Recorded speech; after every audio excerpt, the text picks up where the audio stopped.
González.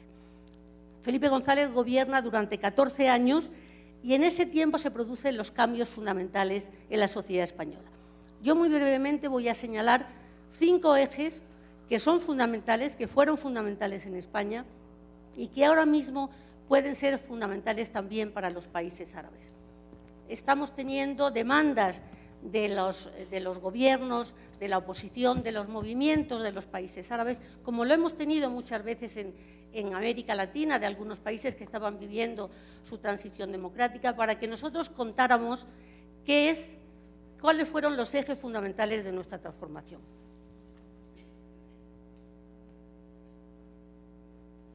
Yo diría que lo más importante que hicimos durante aquellos años y que es importante para el cambio del papel de la mujer es consolidar la democracia.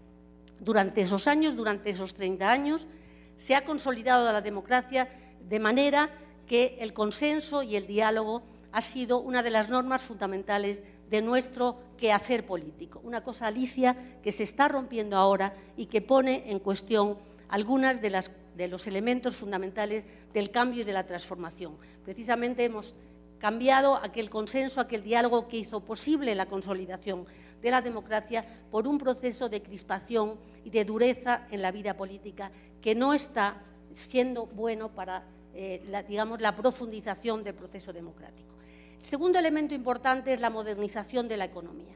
Y aquí también para el papel de la mujer es importante. La economía se moderniza de manera que nosotros podemos entrar en la Unión Europea como el resto de los socios europeos. Y esto también es importante porque se empiezan a producir las primeras entradas de la mujer en la vida económica, en la vida laboral, y eso es un elemento, como luego veremos más por los planteamientos que haga Inés, de la transformación en la sociedad española. Alicia hablaba de lo importante del estado del bienestar. Durante aquellos años se mejora la solidaridad, es decir, se universaliza la educación, la sanidad y las pensiones, se establece un estado de bienestar que, Alicia, aun con la crisis, estamos pudiendo mantener. Es verdad que la crisis está afectando algunos elementos de las políticas sociales, pero todavía España sigue siendo uno de los países europeos con un estado de bienestar más fuerte. Y precisamente algunos de los problemas que está teniendo el Gobierno es querer afrontar la crisis sin hacer renuncias de las políticas sociales. Y por último, yo diría que otro elemento fundamental de la transición y que también es importante para el papel de las mujeres es que se rompe el aislamiento. España había vivido aislada del mundo y, sin embargo, nuestra entrada en la Unión Europea. Una cosa que para España es fundamental, el fortalecimiento de las relaciones con América Latina, que ha sido un elemento fundamental de la política exterior de todos los gobiernos, desde la Unión Democrática hasta el gobierno de Zapatero. Es verdad que yo pienso que fue especial durante los años de Felipe González, que todavía sigue teniendo un grado de conexión y de influencia en América Latina importante. Entonces, estos 5 ejes yo creo que fueron fundamentales, aunque lo haya explicado de forma fundamental, para explicar el papel de la mujer. Es verdad que en los inicios de esa transición el papel de la mujer no cambia fundamentalmente. ¿Por qué?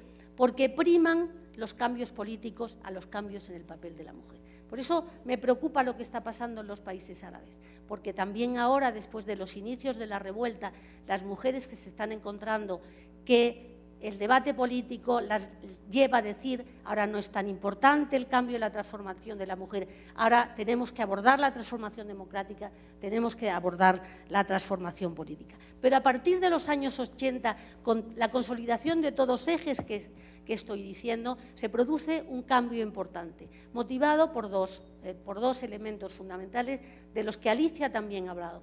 Uno, el papel de los movimientos feministas. El papel de los movimientos feministas es fundamental para entender todo el proceso de acompañamiento en el cambio del papel de la mujer con todos estos cambios políticos, económicos y sociales que se están produciendo.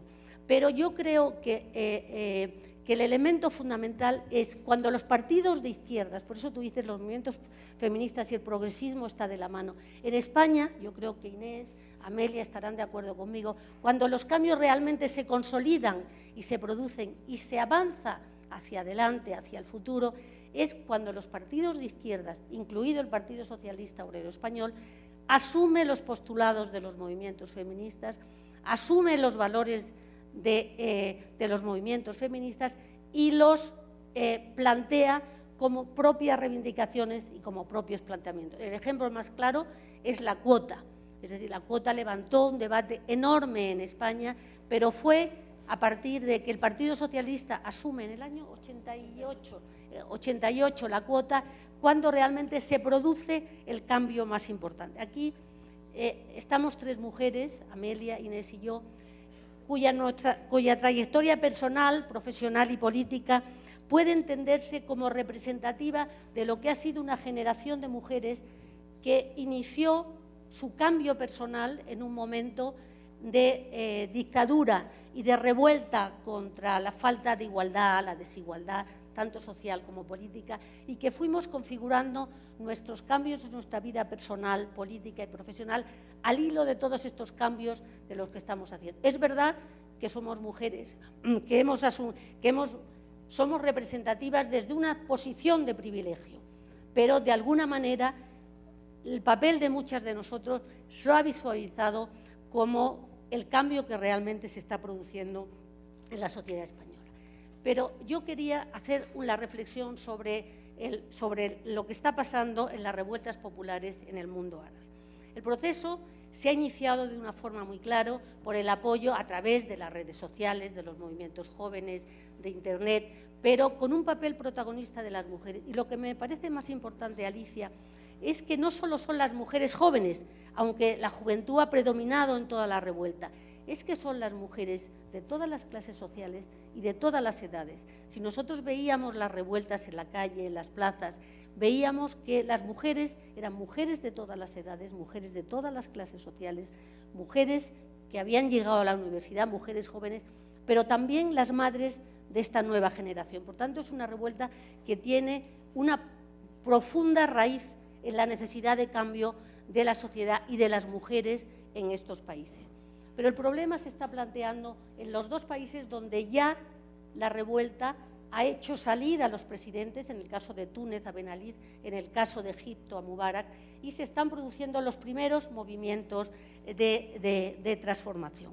El otro día, el domingo, cuando venía en el avión, había un artículo en El País donde hacía un relato muy interesante sobre lo que estaba pasando y lo titulaba de una manera que a mí me parece que es un eslogan muy significativo. Decía, revolucionaria sí, pero poder no.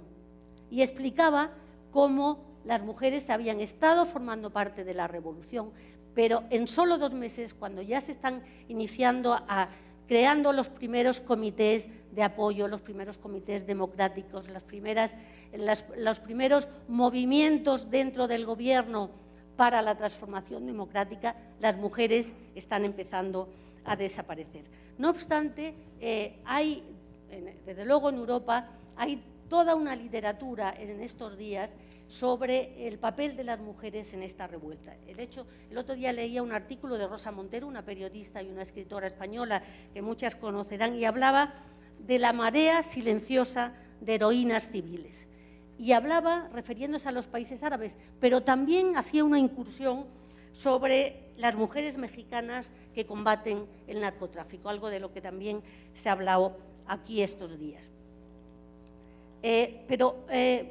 Muchos cambios son necesarios para hacer irreversible este proceso, pero yo pienso que lo más simbólico de todos es la participación de las mujeres en el proceso de toma de decisiones y la visibilidad política, que los dos elementos son un factor determinante para los cambios.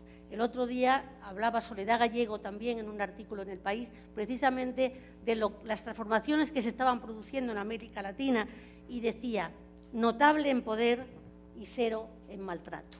Y eso también está pasando en España. El cambio se está produciendo de una forma muy clara en la vida política, en el proceso de toma de decisiones, se está produciendo en menor medida en otras lacras de la vida de las mujeres, de la desigualdad, de la violencia.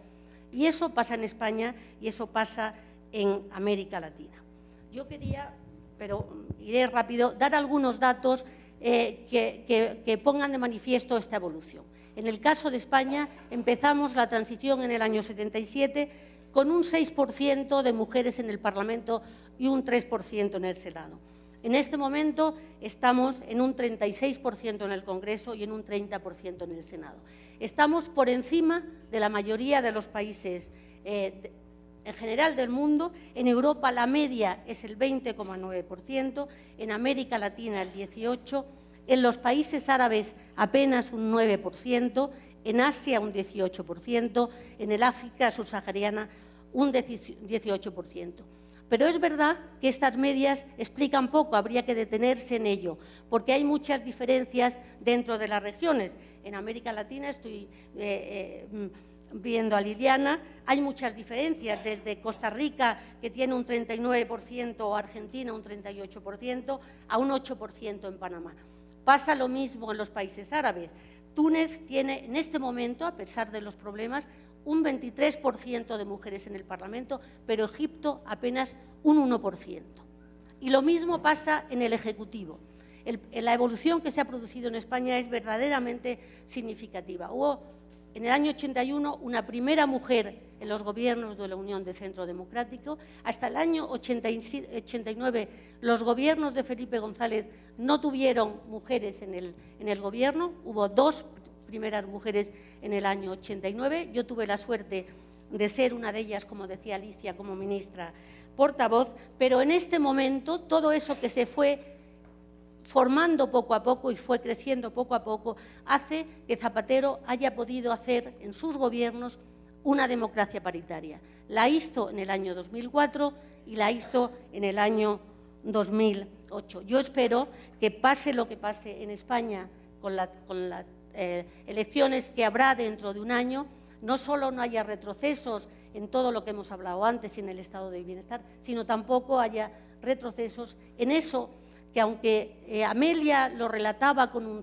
mucho humor, con mucha inteligencia y con un cierto pesimismo, que es todos esos avances reales, pero que al final no son tan reales, yo sería un poco más optimista, porque creo que se han producido unos grandes cambios en este sentido. Y como decíamos antes, estos se han producido por los movimientos feministas y por los partidos de izquierda. Y eso pasa en España, pero pasa de una manera muy clara en América Latina. Me decía Alicia que luego habláramos, y hablaremos brevemente, de algunas iniciativas que desde la Fundación Carolina estamos haciendo con mujeres líderes de América Latina.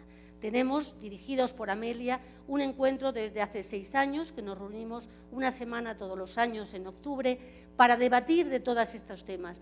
Y yo de esas reuniones he sacado la conclusión de que el nivel de debate feminista en América Latina es altísimo, que el nivel de participación política es altísimo, pero que todavía las desigualdades que afectan al conjunto de América Latina afectan de una manera muy especial en España. Pero este tipo de movimientos y de iniciativas que estamos ahora trasladando a la red, a través de una red que hemos creado con estas 150 mujeres de América Latina que nos reunimos en España para abrir este debate, yo creo que todo esto va haciendo cambiar las cosas. Pero solo un apunte final ya para terminar. A mí me parece que la visualización y la presencia de las mujeres en política es fundamental para hacer visibles y notables los cambios. Pero, sin embargo, también en el mundo económico tenemos que hacer un esfuerzo, y ahí sí lleva Amelia razón, estamos en un nivel muy inferior al que estamos en el nivel político. Yo estaba el otro día viendo los datos de presencia de las mujeres en España en los consejos de administración. Estamos solo en el 10% de los consejos de administración y en el 6% de las altas directivas de las empresas españolas. Y yo creo que ahí, a pesar de los cambios que se han producido en los últimos años, porque la ley de igualdad fuerza a las empresas españolas a que hagan un esfuerzo para la presencia de las mujeres